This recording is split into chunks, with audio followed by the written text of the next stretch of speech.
Hey, the team just made me realize that I've been saying this all wrong. I was having a conversation with the team about this whole issue of conversions versus purpose-designed rooming houses and how with a purpose-designed rooming house and a newly built rooming house, we can get so much better results than we can in a conversion. And the team made me realize that there's a little bit of a subtlety that I actually haven't alluded to. And this is as good time as ever to have that conversation. The reality is that, sure, conversions versus newly builds have a very, very different approach and a very, very different set of results. However, it's not really the fact that it's a conversion versus the fact that it's a new build. It's actually what we can do with each of those. The main thing that actually makes a difference is the common facilities. When we build a purpose-built rooming house, when we design from scratch, we design every room, every studio, so it's optimized for independent living. Each studio has their own ensuite, each studio has their own kitchenette. In many instances, we have little private courtyards that they can enjoy. Basically, each studio or each room is like its own independent place where to live. When we do conversions, that's a lot harder to achieve.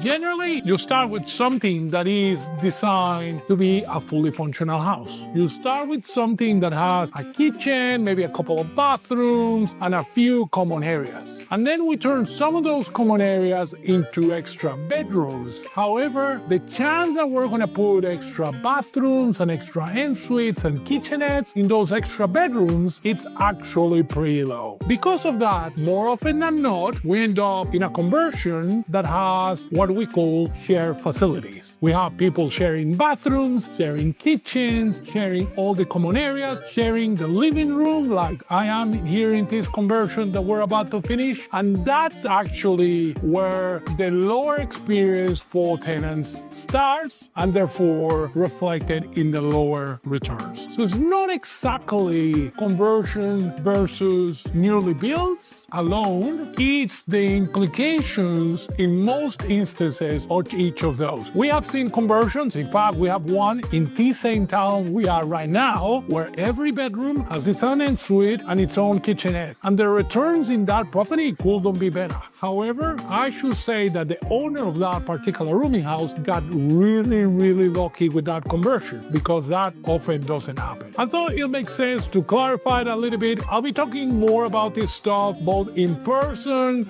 I talk about it in the book, and I'll be talking with many of you very, very soon. Take care.